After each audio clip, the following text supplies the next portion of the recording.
Готов. Арм. Есть. Пошел.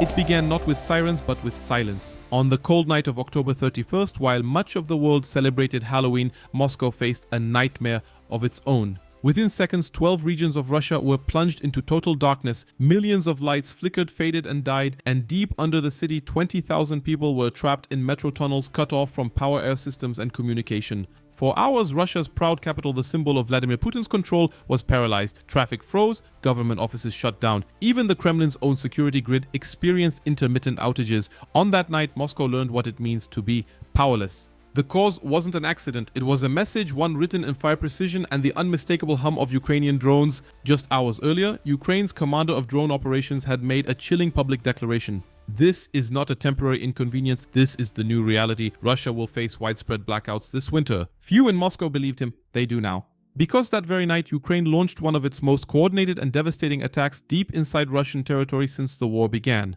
In a single wave, 700 to 800 drones penetrated Russian airspace, overwhelming air defenses and striking 5 major power plants from Kursk to Lipetsk, from Luhansk to the outskirts of Moscow itself.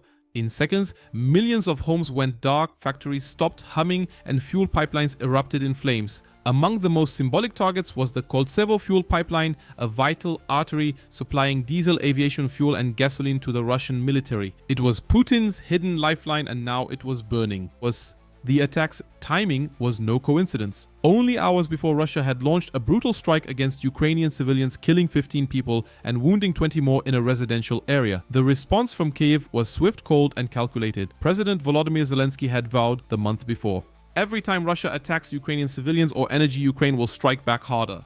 This was that promise delivered with deadly precision. For the world watching, the symbolism was undeniable. The war had reached Russia's heartland. The myth of Putin's invulnerability was breaking apart not at the front but from within. Moscow, for decades untouchable, was now vulnerable to the same fear and confusion that had haunted Ukrainian cities since 2022.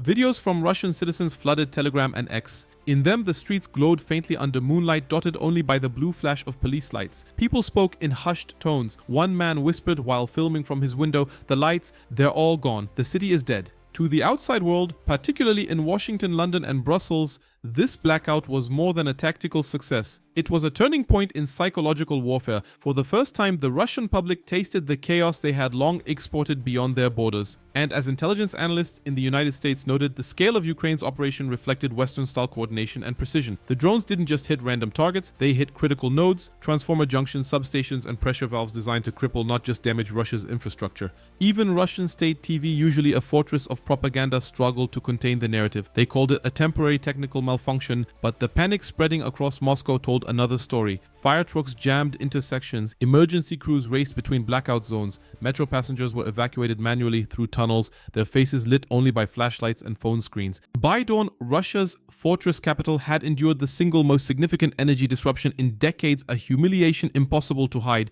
The world saw it, Kyiv saw it, Washington saw it, and deep inside the Kremlin, Putin saw the inevitable truth.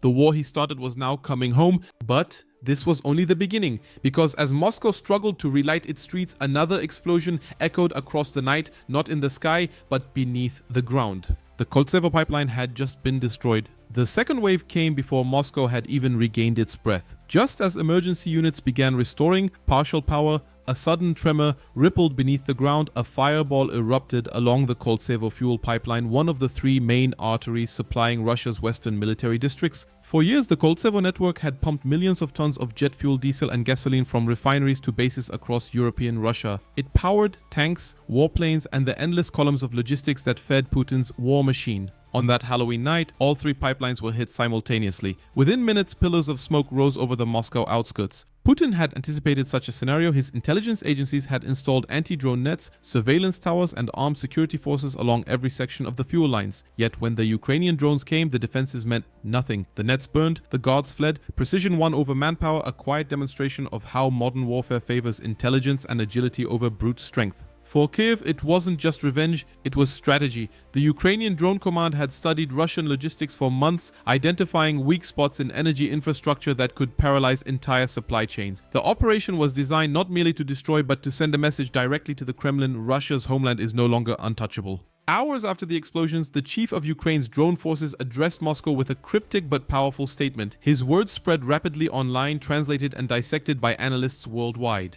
Power outages are not terrifying, they are simply uncomfortable. Get used to it. The flight of the Freebird is unpredictable, that is why we call it free. It was a metaphor, the Freebird being Ukraine's drones, now capable of flying hundreds of kilometers beyond the front. His final sentence was darker still. We will not inform you of every strike. Follow one rule: light warmth, then a bang. Welcome to a darker winter. It was psychological warfare at its finest, poetic taunting and deliberate. While Russian officials tried to downplay the damage, Putin himself reportedly erupted in anger during a midnight security briefing. Multiple Western intelligence reports later suggested he demanded immediate retaliation, ordering fresh missile barrages against Ukrainian cities. But Kiev was ready. Within hours of Russia's counterstrike that killed 15 civilians, Ukraine answered again, targeting 5 more Russian power plants in a single coordinated operation. 2 of them lay in occupied Ukrainian territory under Russian control, a calculated gesture to reclaim symbolic ground. The impact was devastating. Eyewitness footage from the Kursk and Lipetsk regions showed massive flashes lighting up the sky,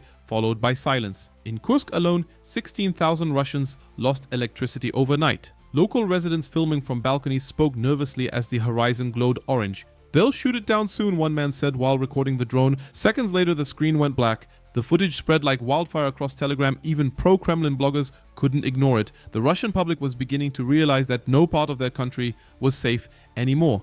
Meanwhile, Ukraine's message was clear: the balance of power was shifting. After months of attrition, Kiev had mastered an asymmetric form of warfare that required no massive armies, only intelligence, innovation, and courage. Western strategists quietly noted that this precision strike doctrine mirrored elements of US military philosophy: destroy logistics, not soldiers; cripple systems, not cities. The Pentagon's admiration was subtle but evident. American analysts highlighted how Ukraine, despite limited resources, had achieved what even NATO war games once theorized: the ability to disable a nuclear power's infrastructure without crossing the line into total war. For Russia, it was a humiliation wrapped in silence. Moscow's official channels refused to admit the scale of destruction, but internal reports leaked through independent outlets told another story: rail shipments delayed, airfields grounded, and fuel shortages spreading westward. Even inside the Kremlin, aides whispered that the president's once unshakable authority now looked fragile.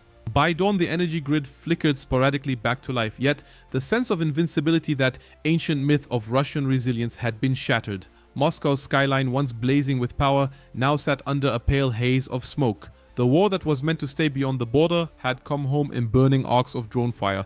And as one Western analyst put it that morning in Washington, Ukraine didn't just hit fuel lines, it hit the psychological nerve of the Russian state. Still, the question lingered in every capital: how far would Ukraine go next? Because if 5 power plants and 3 pipelines could fall overnight, what would happen when Kiev turned its sights toward the industrial heart of Russia itself? The answer would come sooner than anyone expected. By the morning of November the 1st, Russia's capital looked like a shadow of itself. Entire neighborhoods remained powerless, the usual hum of Moscow's traffic replaced by an eerie quiet.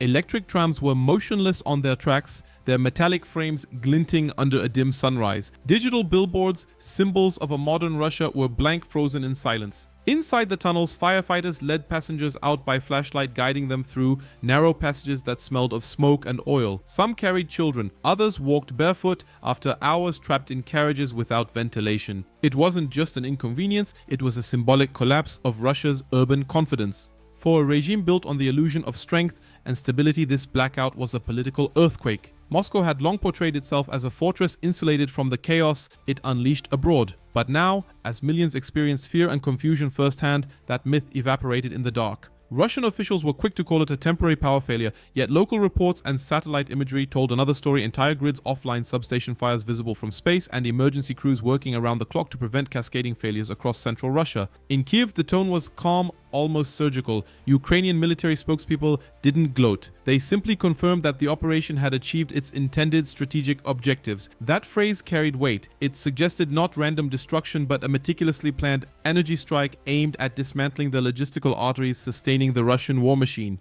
To analysts in Washington and London, it was a masterclass in 21st century warfare. Ukraine, a nation once seen as a smaller, weaker power had used Western technology and its own ingenuity to turn energy infrastructure into a weapon of precision. Instead of brute force, it used intelligence. Instead of tanks, it used autonomy, data, and courage. One senior US defense analyst speaking to The Atlantic called it the perfect storm of Western doctrine and Ukrainian resolve. He compared it to American air campaigns in Iraq, where disabling electricity grids crippled command structures without leveling entire cities. Ukraine, he said, was now applying the same philosophy without a single American soldier on the ground.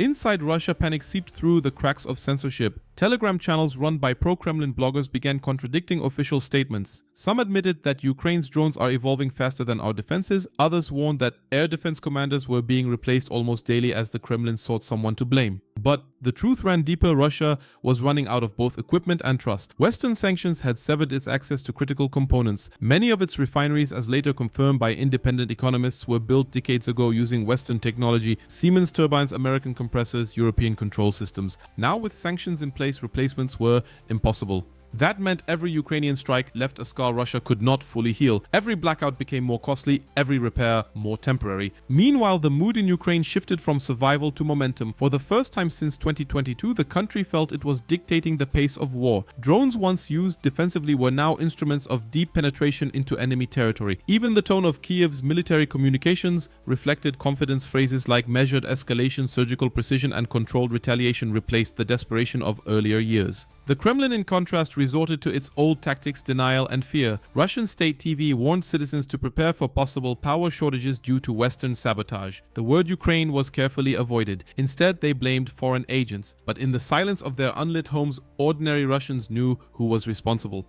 In Washington, Pentagon officials quietly studied the drone routes. Satellite footage revealed coordinated launch patterns, simultaneous impacts, and advanced navigation systems, some capable of autonomous decision-making. To US observers, this wasn't just a local act of retaliation, it was a live demonstration of NATO-style warfare conducted by proxy. And as Moscow citizens lit candles through another powerless night, the global message was clear: Russia was bleeding from within. Its greatest enemy was not a foreign army marching across its borders, but its own illusion of invulnerability. The Kremlin had built a wall of propaganda to separate its people from the truth. That wall had now cracked, and through those cracks, light from Ukrainian drones poured in like dawn. But even as the smoke rose over Moscow, Kyiv's military planners were already preparing for the next move, one that would redefine the boundaries of this war once again. The night Moscow went dark marked not just a tactical strike, it signaled the arrival of a new era in warfare. Ukraine's operation wasn't random. It was the result of months of adaptation, experimentation, and silent cooperation with Western intelligence frameworks. What began as small-scale drone harassment along the front lines had now evolved into a coordinated deep strike capability capable of reaching the heart of Russia itself.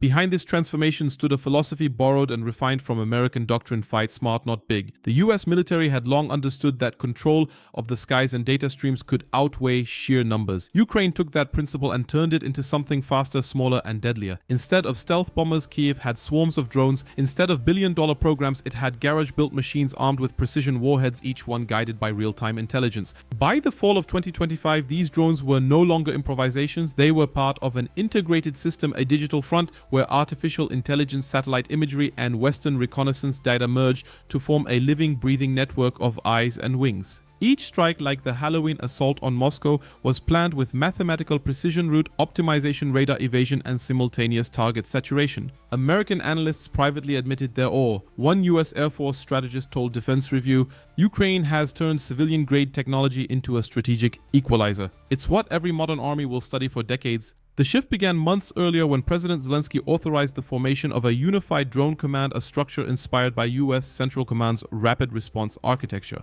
Within this framework, engineers, software experts, and military officers worked side by side, analyzing Russian radar patterns and designing drones to exploit every blind spot. Each Ukrainian drone carried more than explosives, it carried a story of innovation under siege. Components sourced through black markets, 3D printed frames built from local materials, and targeting systems coded by volunteers who once worked in Silicon Valley. The result was a new breed of warfare where the power of ideas defeated the tyranny of resources. Russia, meanwhile, remained trapped in the old world. Its generals relied on Soviet-era defenses built to counter large aircraft and ballistic missiles. They were never designed for what one Western observer called the mosquito storm, hundreds of tiny low-signature drones attacking from multiple directions. Each cost less than a Russian tank's tire, yet could cripple a multi-million-dollar refinery in seconds. This imbalance frustrated the Kremlin deeply. For years, Putin had boasted of hypersonic missiles and nuclear submarines as proof of Russia's might, but those weapons were useless against silent programmable drones weaving through radar shadows. It was the perfect metaphor for modern conflict and empire outmaneuvered by innovation. And innovation didn't stop there. Ukrainian engineers were already integrating long-range cruise missiles into this ecosystem. Just 3 days before the Moscow blackout, President Zelensky confirmed that Ukraine had successfully deployed its domestically produced Flamingo cruise missiles 9 times during the war. The announcement shocked Russian intelligence circles. These were not foreign imports, they were Ukrainian-built, capable of striking deep into Russian territory with high precision. The strategy mirrored the logic of the US Navy: deny the enemy its logistics, choke its fuel, and cripple its command nodes. Western analysts described it as distributed deterrence, the idea that a weaker power could deter a stronger one through mobility and unpredictability. By the time the Kremlin realized what was happening, the rules of engagement had changed. Ukraine was no longer defending, it was dictating. Each night, Russian radar operators braced for the next wave, unsure whether it would come from the skies over Belgorod or the forests near Bryansk. The fear was constant, and fear was part of the plan. In Washington, this evolution was quietly celebrated. American strategists viewed Ukraine as a live laboratory of asymmetric warfare, testing the very theories the Pentagon had debated for years. The lesson was clear: modern conflicts would no longer be won by who had more tanks, but by who had more information, adaptability, and courage. Yet for all its brilliance, this strategy carried a dark truth. Every victory came with escalation, and as Ukraine's drones reached further, the Kremlin's patience thinned. Russian state media began to whisper about retaliation beyond conventional limits. Nuclear rhetoric resurfaced, not out of strength but desperation. Because in this war of the mind, Russia's greatest enemy was no longer Ukraine's army, it was its own fear of irrelevance. And fear, once awakened, spreads faster than any drone. As dawn broke over a smoldering Moscow, the Kremlin's walls trembled, not from explosions but from indecision. Vladimir Putin sat before a table of generals, intelligence chiefs, and economic advisors. The air was heavy with silence. Every man in the room knew that the question wasn't who attacked Russia, it was what could Russia possibly do next. Retaliation was the instinctive answer, yet retaliation had already failed. Within hours of the blackout, Moscow had launched another missile barrage at Ukrainian cities. It struck apartment buildings and power lines, but not military targets. 15 civilians were dead, and the world condemned Russia again. Meanwhile, Kiev's response was precise, surgical, and devastating. 5 more Russian power stations were knocked offline before sunrise. The Kremlin's propaganda machine tried to keep pace, but the narrative was collapsing. State TV declared that minor power disruptions were caused by technical malfunctions. Yet, as blackout reports multiplied across Telegram and Western satellites tracked the smoke, those words rang hollow. Even loyalists began to whisper the unthinkable: if drones could strike Moscow, what was next? St. Petersburg, the Kremlin itself. Inside the corridors of Russian command, the crisis exposed something deeper than military weakness: a leadership frozen in denial. For decades, Putin had ruled through control of media, of fear of information. But no amount of censorship could turn the lights back on. The blackout had stripped away his most powerful illusion that the war was distant, contained, and under control. Western analysts compared the moment to the late years of the Soviet Union, when bureaucrats fed false success reports to leaders who dared not face reality. History One CIA veteran noted, has come full circle. This is Brezhnev's paralysis all over again, only this time it's armed with drones. The Russian public, accustomed to triumphalist narratives, felt a rare sensation: doubt. Shops closed early. Commuters carried candles. Parents warned children to stay indoors. In a nation where strength had become a religion, weakness was now visible in every unlit street. Putin's advisors urged him to respond with overwhelming force, perhaps even by striking Western supply hubs in Poland or Romania. But intelligence assessments were grim. NATO's surveillance was constant. Any misstep could invite direct Western retaliation. And in Washington, US officials had made their position unmistakably clear: any attack beyond Ukraine's borders would be met with consequences Russia cannot afford. That line, delivered calmly from the Pentagon, carried more weight than any missile. For all his bluster, Putin understood power and he understood fear. America's unspoken deterrent, the quiet threat of precision retaliation, loomed over every Russian strategy meeting. He had seen what Western intelligence could do: cyber strikes, economic freezes, drone coordination. The United States didn't need to fire a bullet to make the Kremlin flinch. So, instead of escalation, Moscow turned inward. Security forces began rounding up online critics. Independent journalists vanished. Generals who failed to stop the drones were dismissed, some allegedly arrested. The Kremlin's internal purge had begun, yet even that couldn't restore control. In the darkened suburbs of Moscow, resentment brewed. Telegram channels overflowed with sarcasm and anger. Billions for missiles, one post read, but not 1 ruble for light. Another wrote simply, maybe it's time someone turns our lights back on. What unnerved Putin most wasn't foreign drones, it was domestic voices echoing defiance. The fear he once used to command loyalty was now slipping away, replaced by exhaustion and quiet contempt. Meanwhile, Ukraine's confidence only grew. Each successful strike carried psychological ripples far beyond the battlefield. For every Russian blackout, Ukraine gained leverage not only militarily but diplomatically. Western nations that once hesitated to arm Kiev now saw results they couldn't ignore. The United States in particular recognized the strategic brilliance of Ukraine's transformation. Washington's military circles began calling Ukraine the proving ground of modern warfare. Behind closed doors, Pentagon analysts discussed the future openly. The battlefield of tomorrow, one said, looks a lot like Ukraine today, autonomous, data-driven and relentless. But as the world marveled at Kiev's ingenuity, one question loomed large. How far could this go before Russia truly broke? Because inside that Kremlin room, Putin's silence spoke louder than his orders. The man who once commanded fear across continents now feared something intangible, the slow erosion of his myth. And as night fell once again over Moscow, the flickering lights of emergency generators cast long, trembling shadows across the city. The empire that once terrified Europe now looked fragile, tired, and unsure of itself. As the winter descended over a shaken Russia, one truth became undeniable: Ukraine's growing success was not an isolated miracle. It was the direct result of a strategy that bore the unmistakable fingerprints of American military doctrine.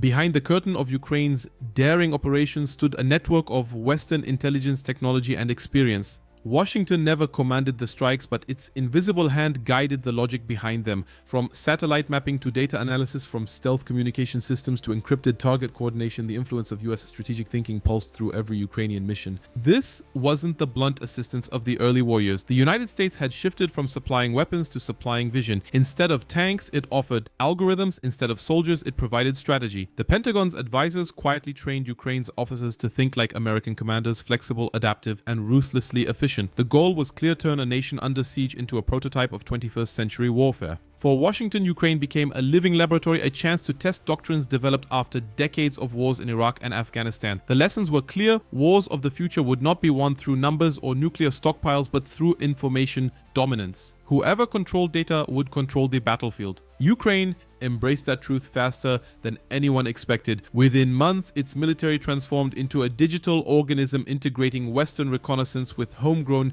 innovation. Analysts in the US Defense Department marveled at the results. "We gave them tools," one senior official admitted, "but they built the strategy themselves." That strategy now haunted the Kremlin. Every blackout, every explosion, every moment of chaos in Moscow reflected not just Ukrainian courage, but American precision through Ukrainian hands. Putin's advisors understood this dynamic but could not publicly admit it. To do so would mean acknowledging that Russia wasn't just losing to Ukraine, it was losing to an idea. An idea born from democracy, technology, and freedom of thought, the very things his regime had spent decades suppressing. Across the Atlantic, the mood in Washington was resolute but measured. President Biden's administration framed its stance carefully. The United States would support Ukraine's defense and right to respond proportionally. In truth, the Pentagon knew Ukraine's operations were achieving what no Western military could have done without triggering global escalation. Each drone strike, each blackout was a silent message to Moscow: your empire is outdated, your systems are exposed, the future belongs to precision, not intimidation. Meanwhile, in Europe, the shift was psychological. Nations once afraid of Russian retaliation began to realize that the bear could bleed. Energy blackmail lost its power, Russian propaganda lost its audience, and for the first time in decades, NATO stood unified not out of fear but conviction. Ukraine had done what many thought impossible: it had reshaped global perception of power. The old world of tanks and threats was fading. In its place rose a new paradigm, a war fought with intelligence, adaptability, and relentless will. In Moscow, however, the atmosphere grew darker. The regime's control tightened, censorship intensified.